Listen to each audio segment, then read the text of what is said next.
Illinois 12 more than they impact, you know, California 4 congressional districts. And what are some of those issues? Well, let's talk about the EPA. I mean, in 20 years, you'll talk about good quality, stable jobs.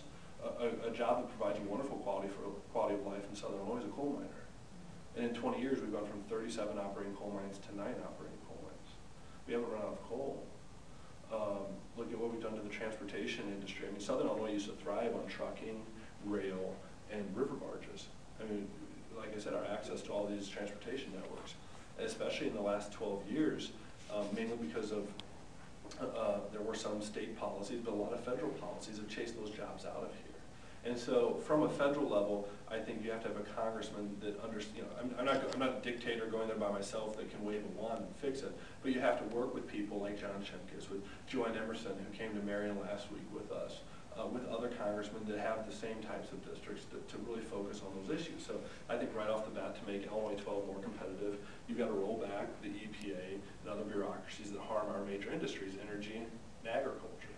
You have to have people that really address the tax reform situation, because that impacts everybody, but I would argue the federal taxes on top of what we see at the state level really impacts the people here in Illinois. And then finally, you have to have a congressman that will address a lot of issues people don't want to address. I come from, you know, the Metro East part of the district, and we have a well-deserved reputation for what goes on judicially up there. And you want to talk about something that drives businesses out of this area, and that's the torch situation. So you have to have a congressman that understands that, you know, they're not going to do everything, but how does public policy directly impact the economy and jobs? And I think as a congressman, as a person that operates businesses in this district, I think I know what those things are. I think I know how I can work with local legislators. We have a great relationship with Republicans and Democrats, that we can try to impact state policy, while at the same time you can do things at the federal level that are not easy to do, but they're not a huge burden. I mean, especially if a Republican from Illinois 12 goes to Washington in the majority, we're going to be able to tackle a lot of these things. You know, Jerry Costello was in the majority for a while. Well, before Nancy Pelosi was Speaker, Denny Hastert was in the majority. Jerry Costello was in the minority. And then finally, we had a congressman down here that was in the majority for a couple of years when Nancy Pelosi was Speaker. But does anybody think the Speaker of the House during that period of time really care about coal or oil or gas or the culture of Southern Illinois? Now we have an opportunity not just to have a congressman that represents those issues, but also be in the majority and can directly impact them. So the opportunity is there, and it's something that we should all be very excited about. Jason, Yes. I think I read someplace, did the Keystone Pipeline actually, does it come through a portion of the 12? Yeah, now there's two things. There's a Keystone pipeline that actually is in existence today, and then there's the Keystone XL pipeline, okay, which is the proposed one. So the Keystone pipeline actually comes through Illinois 12. The big impact that situation has on our district is Keystone XL would come near it, but you know, at the northwestern tip of the district, in East Alton, Roxana, that area, you've got the ConocoPhillips refinery that just went through $1.8 billion expansion. Why did they do that? Which provided a lot of jobs. Why did they do that? Well, they were under the impression that with the types of oil that mix, I mean, there are different types of oil, there's different types of mixtures, and with the type of oil that was coming from the tar sands up in Canada, that refinery was going to have to be able to refine different product mixes. And so we went through the big expansion under the anticipation that this would occur, and now it's basically at a standstill, because unless Keystone XL gets approved, we're not going to see that coming through the Midwest. And we'll always have Keystone, and I know, I wish it would have named it something different too. We'll always have Keystone, but without the Keystone XL surge in that product and that inventory coming through, that refinery will not operate at full capacity. And that's obviously a huge burden. And it's just common sense too. I mean, the jobs that pipeline will provide, and forget the direct impact the pipeline has. Just the fact that we can get that fuel, we can lessen our dependency on foreign oil sources, we can bring down the cost of the pump. I mean, fuel prices doubled under this president. Now, do I say it's all the president's fault? No, but could this president sign a couple pieces of paper tomorrow, and immediately would you see a price in the cost of gasoline? Yeah, absolutely. And the fact that they won't do that tells me that they're paying more attention to constituencies outside of Illinois 12 than they are areas like this. Yes, sir.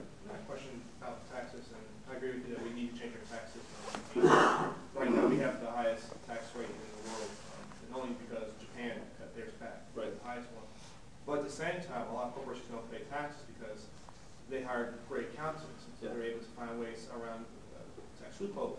And so I'm just sort of curious about your tax policy in general, because to me it seems that we have two goals we're trying to accomplish with tax code, which is to fund for our government, for making sure everyone pays their fair share. And so when you have these two competing ideas, how do you resolve that? Because some people feel that some people should pay more, some people should pay less, but at the same time we're sort of one country. So if half of us goes down, we all go down. And so how do you resolve that tension? Sure. Well, first off, I could talk about tax policy all day long, but I don't want to put people to sleep. So here's what I would say. First off, I think we have to make sure that people are paying their fair share. And you know, I use example. I mean, if there was a very interesting article in, I think in the Wall Street Journal about 2 or 3 weeks ago, and what it talked about was General Electric's tax department and how huge their tax department is, and how it's staffed by a bunch of people who went from the IRS to GE. There are companies that have departments aimed directly at tackling their tax bill. Why should GE make $10 billion and pay nothing in taxes? It's breathtaking. I think Republicans and Democrats alike can agree that sometimes simple is good. And though I don't know if GE can file their taxes on a postcard, I guarantee you that the 75,000-page tax return they filed is probably a symptom of a tax bill gone awry. And so what I would have proposed is a simplified tax code. I think we need, well, I mean, you've got your personal income taxes and your corporate taxes. So let me address the corporate taxes first. I think that we have to tackle the loopholes that exist. And the interesting thing about me is you can find papers that I wrote a long time ago, dating back to '05 at the Heritage Foundation, and things I worked on then that talked about the fact that the loopholes were being exploited. And both parties are guilty of this. I mean, both parties are guilty of this.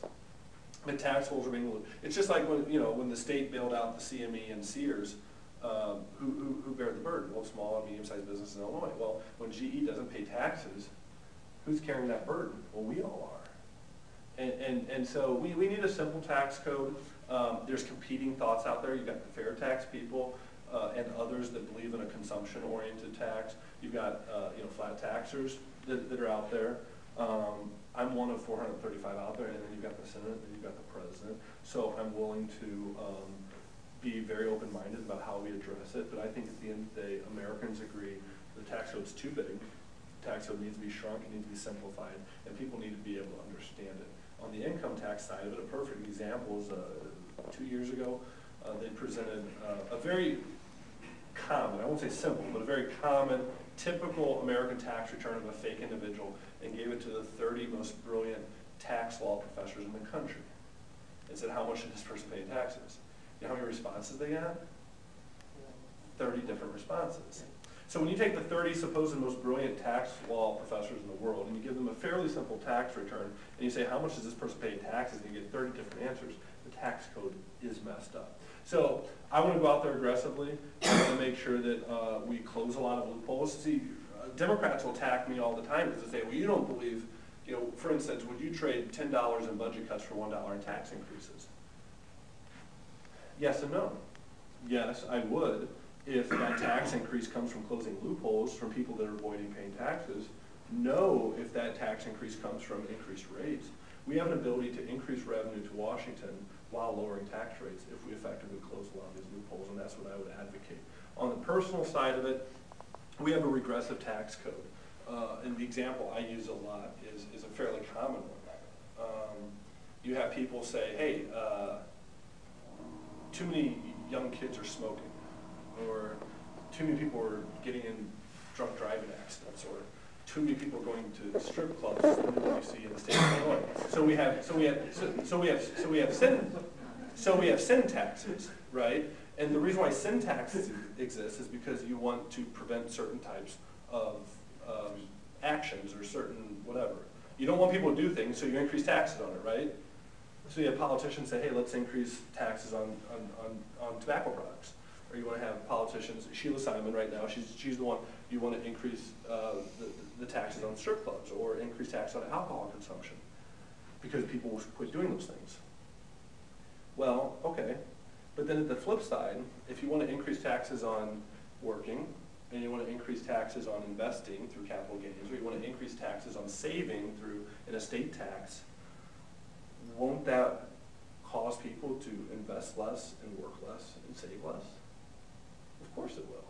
And obviously we have a problem with that right now. So at the personal side of things, I want to create a tax code that incentivizes people to work more, that incentivizes people to save more, and that incentivizes people to invest more. And we have the opportunity to do that. There's ways to go about doing that.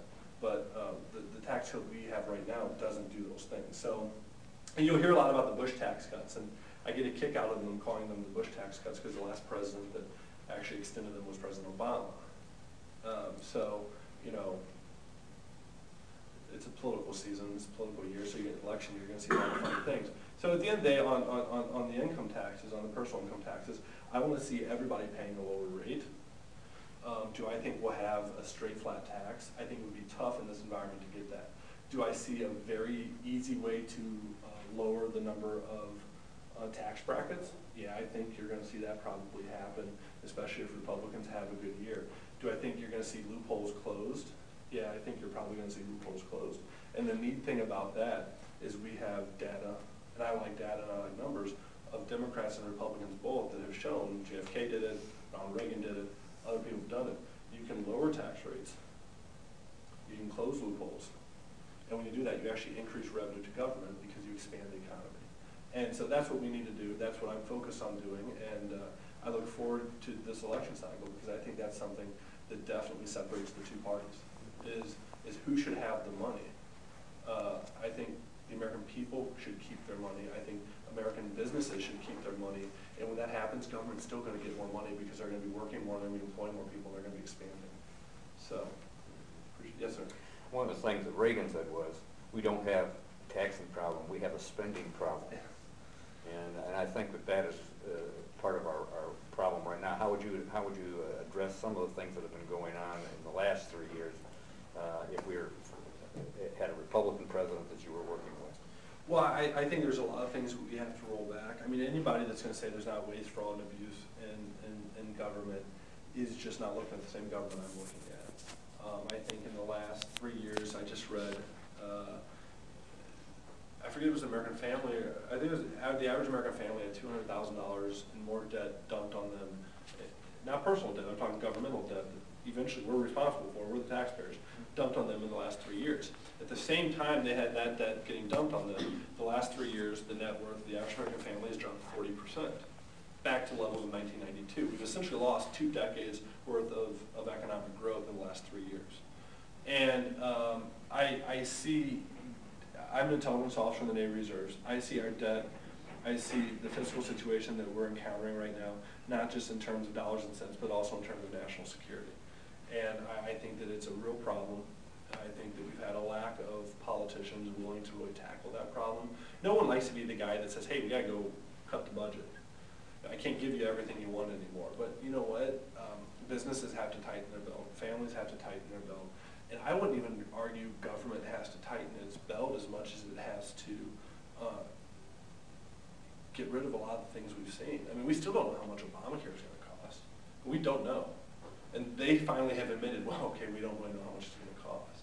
So there's a lot of ways to tackle debt, but at the end of the day, you're not going to just cut your way out of it.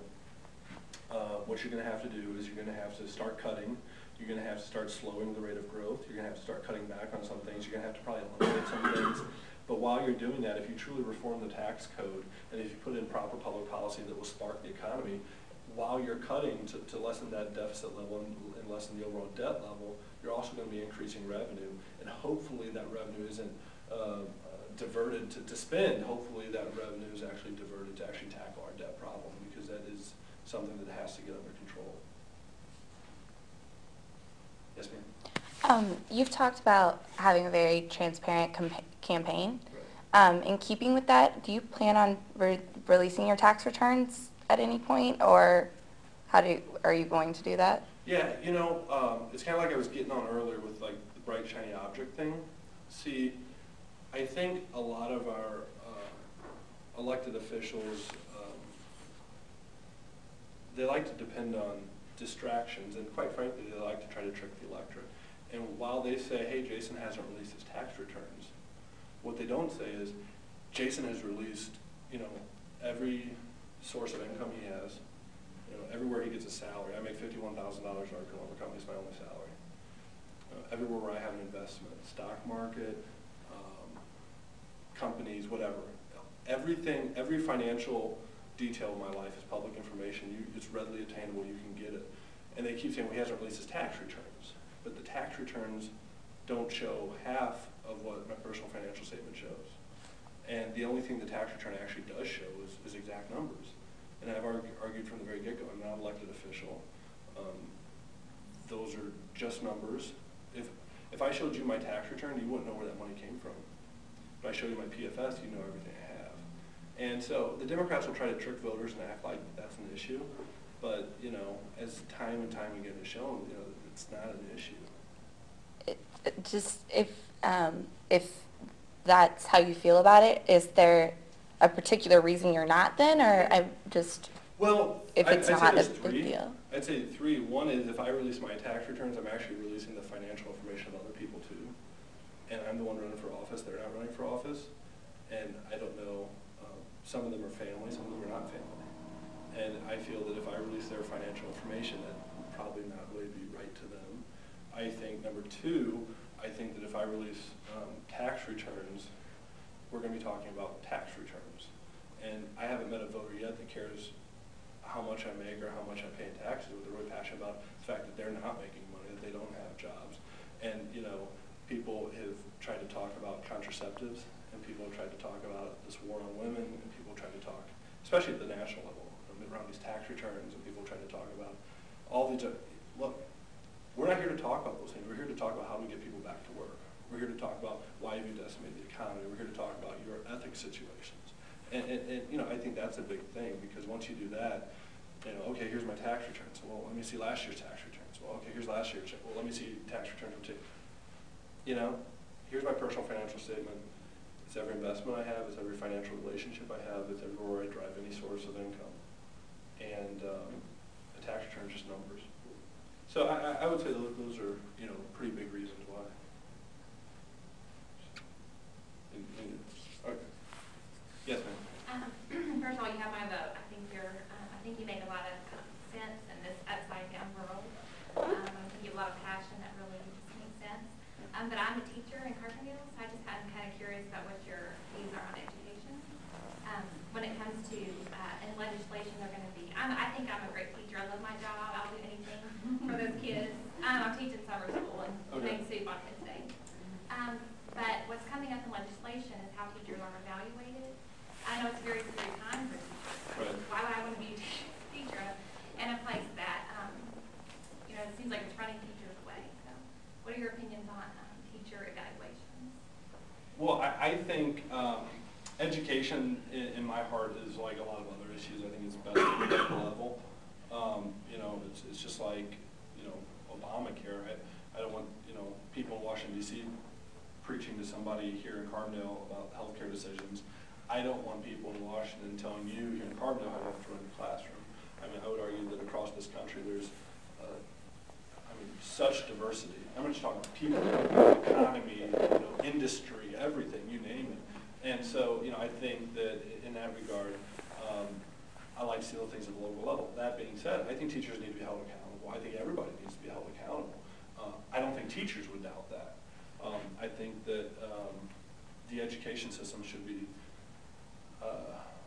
structured and maintained in a way to make sure it's actually educating children so that when they graduate, they're armed with the tools and the resources necessary to compete in the economy that we're in, to provide for their families.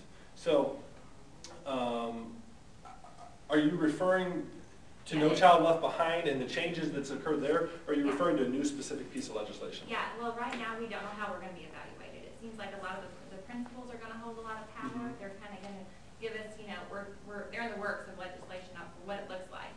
Okay. So I know that our union is very strong in Carbondale, and right now we're going to a lot of meetings discussing what we want our congressmen to look at for Well, the evaluation tool that they'll use for us. And I would say I don't know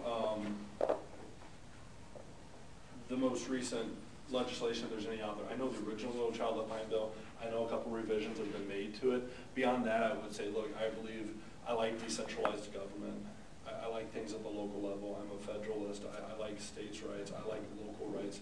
I think everything that can and could be treated at the local level be done so. So in regard to your specific case, I think you would see in me, if I were lucky enough to hold this office, I think you would see me fighting to make sure Washington, just like I want the EPA staying off the backs of our farmers and coal miners, I want them off the backs of our teachers, as long as teachers are performing. But I think that's something that can be taken care of at the local level in the same regard.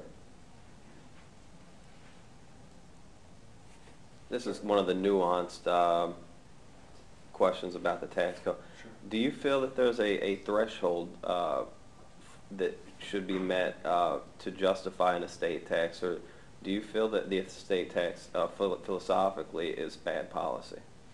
I think that the estate tax philosophically is bad policy. Now, are there ways to, here's why, mainly. First off, I think the estate tax costs us jobs. I think it deters people from saving and investing. Most importantly, I think it really harms our nonprofits and our charity sector, because what you see is a lot of that money that would otherwise be flowing into our churches and our charitable organizations and all that getting sent to Washington, and who knows what Washington does with that. I think the estate tax, I would gladly vote to abolish it. Now, I can tell by the hint of your question, you're saying, well, there's a difference between the family farmer in Murfreesboro and Bill Gates. There's no doubt there is, and that's a conversation that may be well worth having. But right now, I'm sick and tired of going to the Franklin County Farm Bureau, the Monroe County Farm Bureau, St. Clair County Farm Bureau, and running into farmers that say, well, I'm farming 600 acres. My family used to have 1,500 acres, but when my dad passed away, we had to sell half of our acreage to pay for the estate tax bill, and then we had to sell another few hundred acres for this and for that. What we really need to do is we need to inspire small businesses. We need to inspire medium-sized businesses, farmers, whatever they may be, to employ as many people as possible, to grow their business as much as they possibly can. And instead of spending so much time and man hours and dollars trying to create these structures to get around the estate tax and to pay as little as possible tax and all that kind of stuff, let's just make it simple and let's incentivize people to grow. And so, no, I think the estate tax is punitive. I think to a certain degree it's un-American.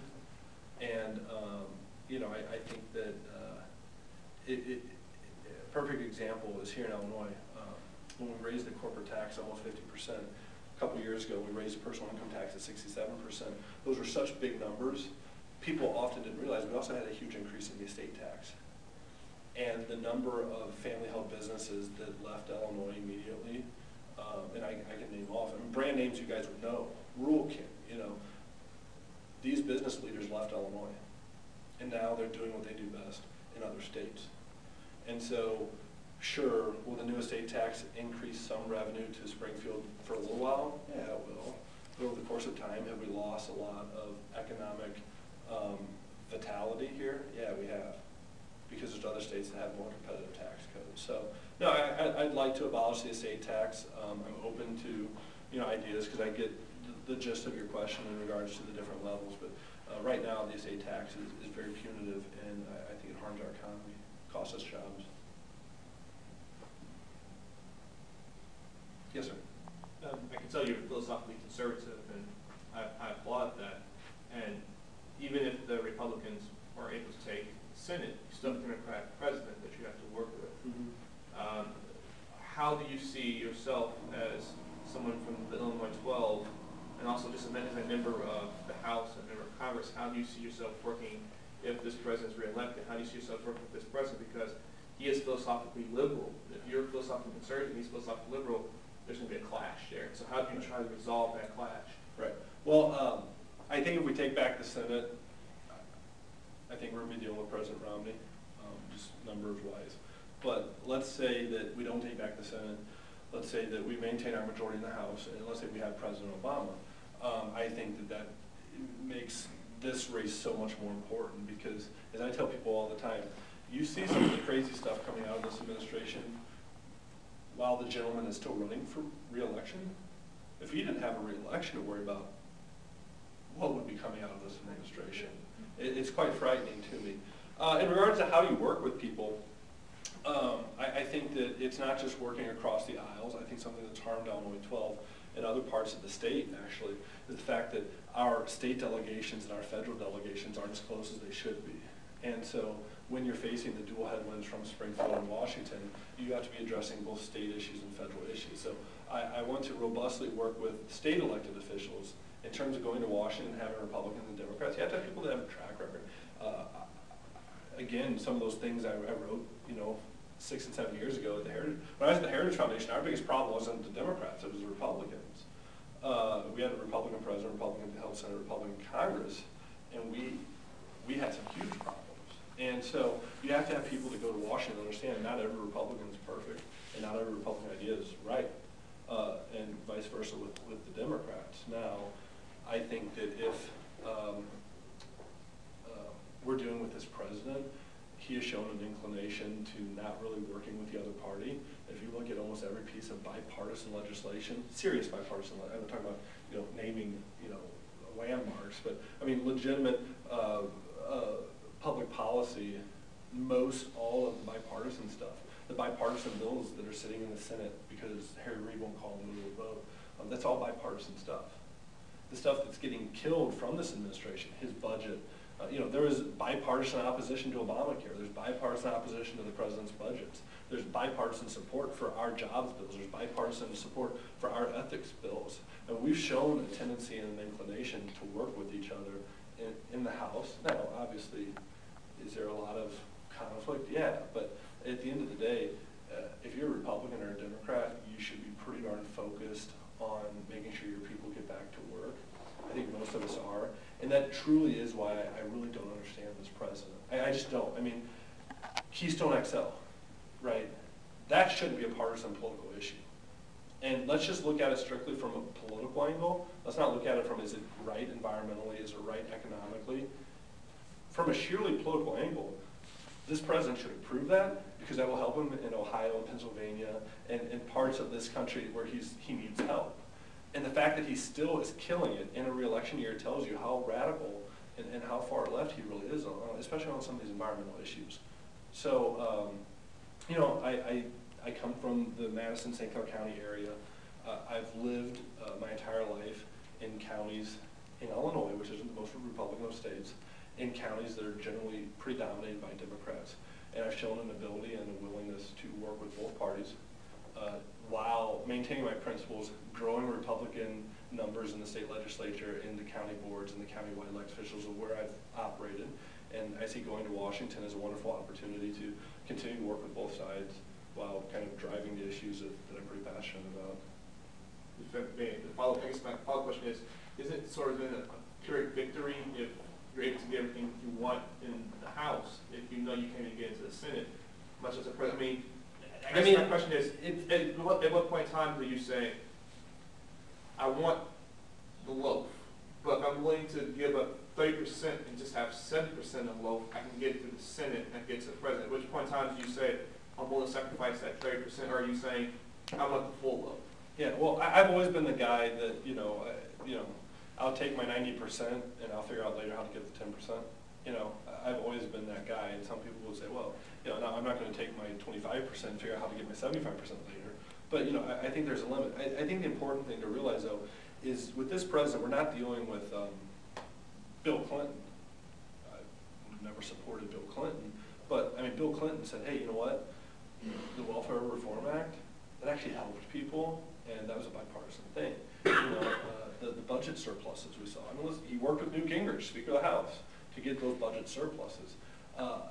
Bill Clinton showed a willingness to reach across the aisle and work with people. George W. Bush, controversial guy to a lot of people.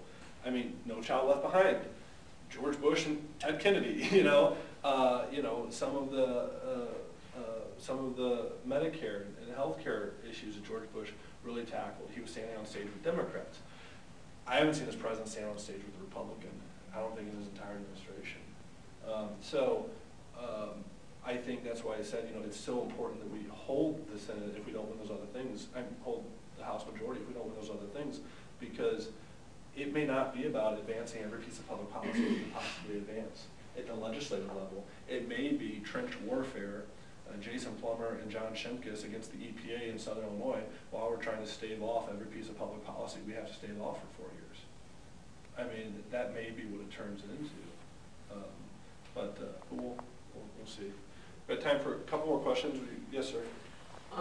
In this upcoming election, a lot of people are looking at jobs and budgets and stuff, and I know that you have experience in the business world. So I was wondering what some of your specific accomplishments in that means that, you know, tells us, you know, that you're ready to face those issues in Washington.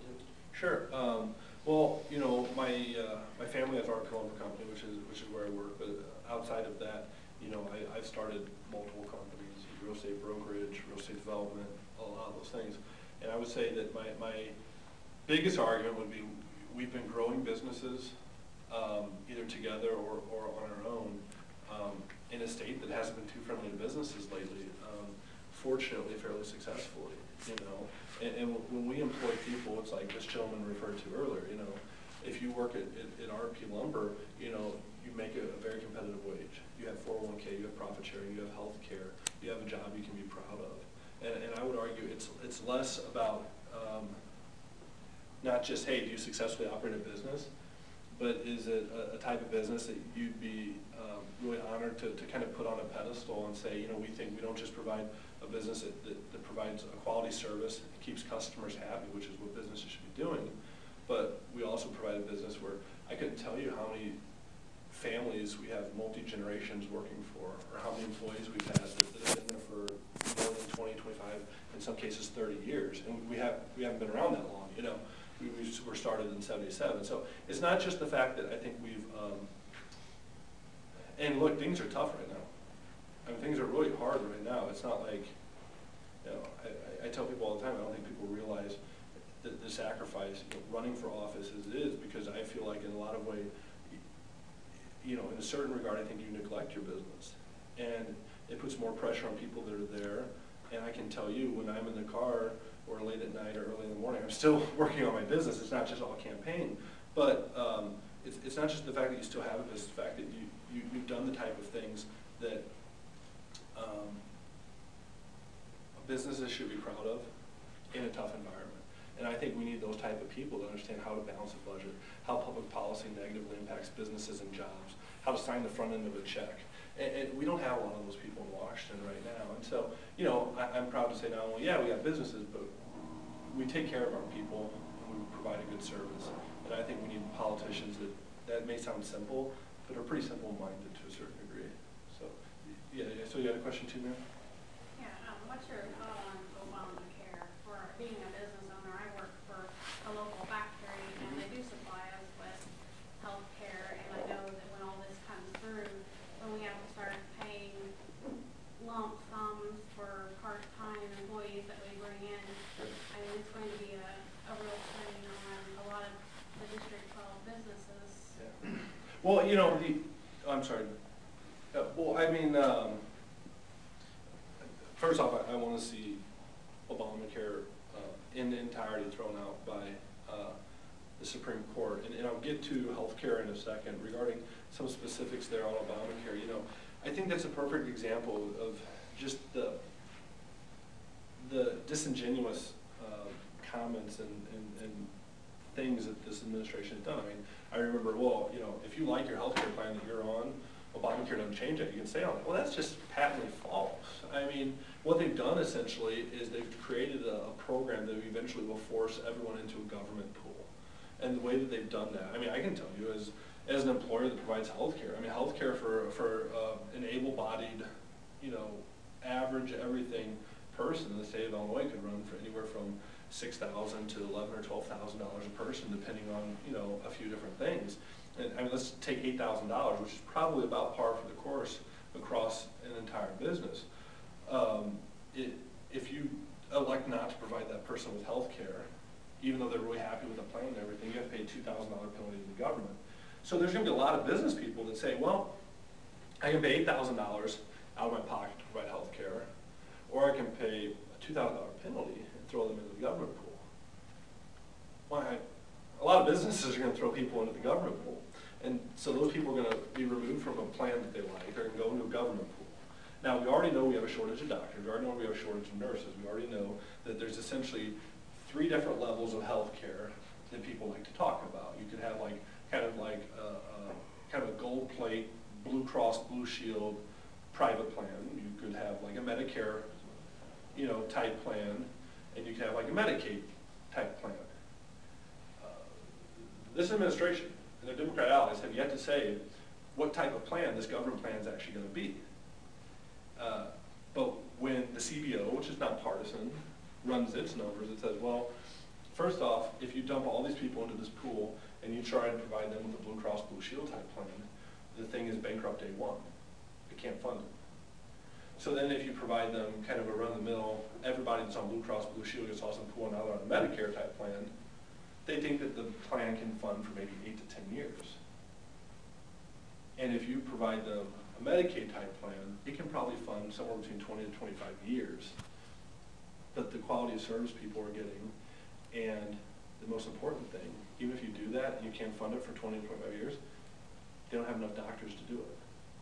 So, in regards to Obamacare, I kind of went off on a tangent there, I apologize, but I think that if we wanted true healthcare reform, and I don't think there's a person in this room that would argue that the healthcare system in America is not perfect.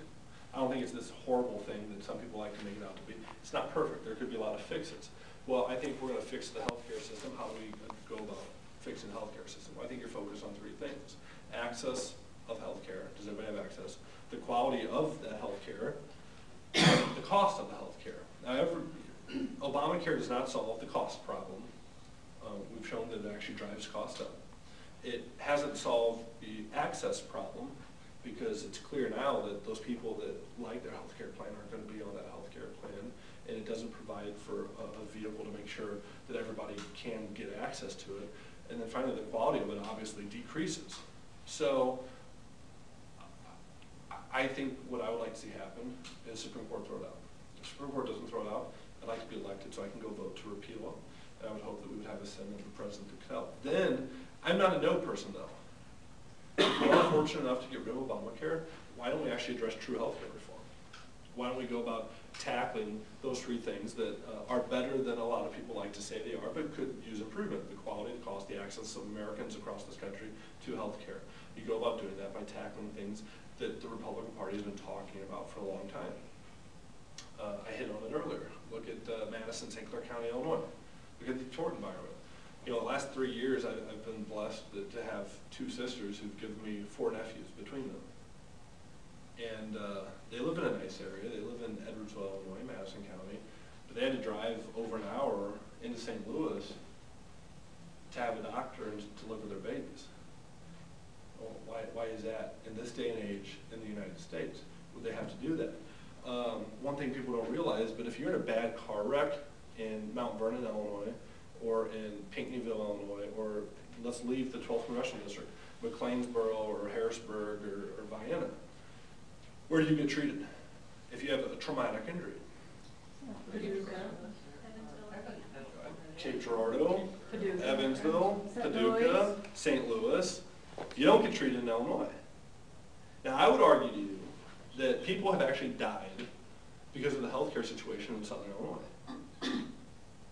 And I would argue that there's some trial lawyers out there that have driven our doctors out of this area. I mean, we've only got 2 neurosurgeons in the entire Metro East region. We just got both neurosurgeons in the last couple of years, and the only reason why we just got the 2 neurosurgeons was they admitted, hey, we can't afford to do this on our own. We can't afford the medical malpractice rates, or medical malpractice insurance rates. We can't afford to practice in this area on our own.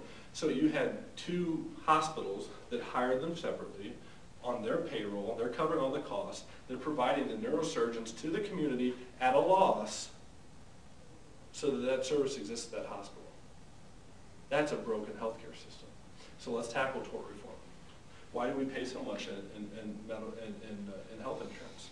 Well, because we have a closed market system. You need to orient our healthcare insurance system and other parts of the healthcare system with more market influences. There's such a disconnect in the healthcare industry between the provider and the end user that, that's how you get the $40 boxes of Kleenexes. That's how you get the crazy stuff, because people don't see the bill, they don't pay the bill, they don't know what's going on. And people say, well, healthcare costs are just always going to increase. It's high tech, it's research and development, it's all this stuff. And to a certain degree, they're right, but there's plenty of statistics out there that show that healthcare costs don't always have to go up. How much did it cost 10 years ago to have LASIK eye surgery? How much does it cost today to have LASIK eye surgery? How much did it cost 10 years ago, 20 years ago, whatever, for cosmetic surgery, a nose job, whatever? How much does it cost today? I mean, there are medical procedures out there. The cost has been driven down, and while the cost is driven down, you can get LASIK eye surgery in more places today. The quality of the LASIK eye surgery is much better than it was 10 years ago, and the cost of LASIK eye surgery has gone down. Why? Because there's market influences in that procedure, and we have to orientate our healthcare system so that there are market influences, so that there aren't these major hurdles and roadblocks like the tort environment of Southern Illinois. One last example I had, and this perfect example of, people, sometimes you just need to give perfect examples so people hear, but Clinton County abuts St. Clair County to the east. And I had a friend who's a doctor who lived about 2 or 3 miles in St. Clair County off the Clinton County border. He moved his practice, his building, 2 or 3 miles into Clinton. The whole move was like 5 miles on the same road from St. Clair County to Clinton County. His medical malpractice insurance, just by moving from county to county, went from $48,000 a year in St. Clair County to $8,000 or $9,000 a year in Clinton County. And he moved 5 miles. He's seeing the same patients, providing the same services. So there's a lot of ways to directly affect healthcare reform. I think we need healthcare reform. I think Obamacare would be horrible for the American people. And I think that I look forward to voting to repeal it, but it still exists when we win this race. And after we do that, all day long, I will be passionate about tort reform. I'll be passionate about introducing market influences into the healthcare industry. I will be very passionate about a lot of these things. Last thing I'll say, yesterday I toured Olin Brassworks. It's not the big Olin, it's a subsidiary of the big Olin that was bought. And they were talking about copper. I didn't know this. You learn things all the time, but copper actually kills germs. It's an person who was with me isn't here, and they could pronounce it, I couldn't, but it's an antimicrobial metallic whatever.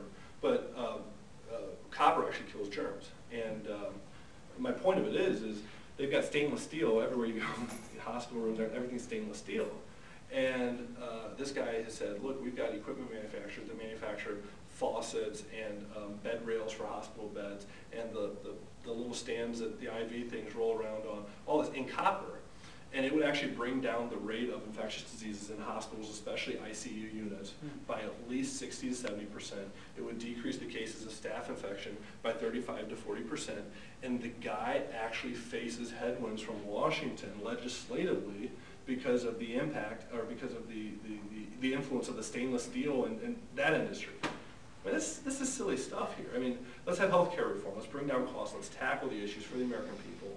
And if you were genuine and you went to Washington, D.C. with some good ideas, and you stayed focused on fixing problems and taking care of your constituents, and not how do I stay in Washington, D.C. forever, you could get a lot done. And Obamacare is a travesty, but our healthcare is not, and it's something that we need to improve on. So I do one last question, and then we'll call it a day. Sir, started with you, will end with you. I know that it sounds as if you've encountered quite a bit of opposition to what we probably know as Obamacare. And, truthfully, and speaking to friends and family members, other members of this district, I have two. But you're saying that if the Supreme Court doesn't repeal it, you would hope to, once elected, repeal it and replace it with something else. There are two provisions of it that I think that are sort of more popular than the rest of it. So I was going to consider those. And those two are the provision that enables a child to stay on a parent's insurance until the age of 26 as opposed to what was 20 or 21, which personally speaking helped me very, very much. And the second provision that I think is rather popular, or at least more popular than the bill itself, which isn't, is the mandate that one cannot be ejected from their insurance program for a pre-existing condition. So I suppose the question I'm asking is if it came to that and you were considering new healthcare legislation, would you consider those policies or similar policies? Yeah, like that? and there have been Republican proposals, conservative proposals, whatever when people draw. Fiscally, actuarially, however you want to lay it out there, there are ways to provide high-risk pools at the government level while maintaining the integrity of the private system that we have right now that would be much more cost-effective than Obamacare and would actually still maintain a higher level of service for the people in the high-risk pool. So yeah, I mean, there's ways to do that, absolutely. I don't think anyone in America wants to see anybody go without health care. The question is, how do you most effectively provide those people with, I know you're tired of me saying it, but the best access, the lower cost, to the highest quality care. And there's ways to do that. You're exactly right. There are provisions of Obamacare that are more popular than others. The real reason why I want to see the whole thing repealed is because the way that the bill is actually structured, now that people have had time to actually read the whole thing, leaving some of it in place provides tentacles that just cause massive headaches. And the best way to do it is wipe the thing out and then attack these problems one and twosies and threesies at a time. But yeah, you're right. I mean, there are ways to provide the high-risk healthcare pools, make sure people with pre-existing conditions can still be treated, people with traumatic situations can still be treated and taken care of. Regarding the insurance for the younger folks, which I think you're going to hear a lot about this campaign season, because Republicans, I think, they got this war on women, the war on the youth, the war on Not a fan of that verb. all that kind of stuff. But that will be a part of it. And that's unfortunate. First off, I can't, as you said, keep a 26-year-old child on their parents' plan. I don't think a child, sir. I mean, it's their child, but I mean. Right. No, right, that's what I mean. So, you keep a 26-year-old child on their parents' plan.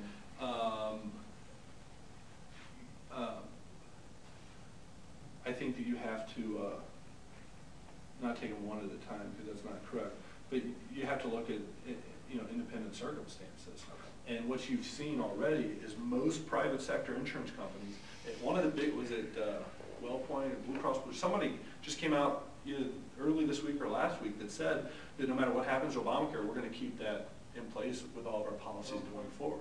With WellPoint? Yeah. So I mean, you've seen the private, you've seen, a lot of these things coming to an effect, especially, not every part of Obamacare is bad. People want better health care. I think it's just a philosophical thought of how do you get there. And so, yeah, I mean, there's ways to do that. Republicans have proposed ways to do that. Republicans were proposing high-risk pool solutions before Obamacare even existed. And, absolutely. Well, it's good to hear you consider that. Yeah. So, well, I appreciate everybody being here. I said it quite a few times earlier today in some of my meetings, so I'll say it here tonight. I think this election cycle is the most important election we've ever seen. Now, every 2 years people get in front of you and say that, but I truly believe that you are really looking at two very ideological positions that come at opposite ends of the spectrum.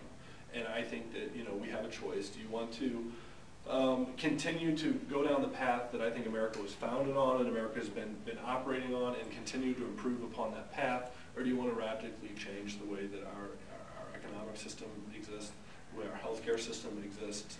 What's going to happen to our military? I was surprised, especially up north, right off the bat after jobs, people say, well, what about the $500 billion in cuts to the military? These are very, very substantial decisions.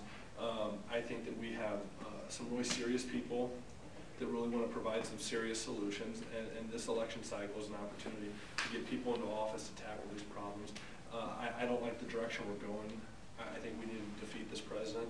I would love to see the Republicans take a majority of the Senate, and I think that at the end of the day, if anything happens, we have to hold on to a majority in the House to prevent the continued, I don't want to say attack, but the continued chipping away of our freedoms, of our foundation, of our economic system. I think you guys, by being here tonight on a Friday night, show that you guys also believe it's an important election. I appreciate you being here. I think that, you know, I look at you all and, you know, I don't walk into every town hall and say, hey, 100% of the people are going to vote for me. But I do appreciate the fact that you're here, that you now know where I stand on at least some of your positions. I hope you realize that I will always have an open door policy. And most importantly, I hope that you all leave here not as, you know, 25 people that are going to go vote in November, but 25 people they're going to talk to.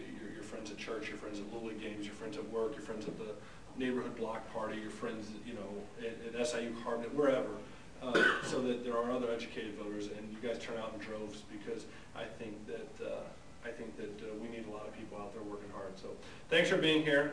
I'll hang out if people have more questions, but I know it's a Friday night. You guys have other things to do, so thanks for being here.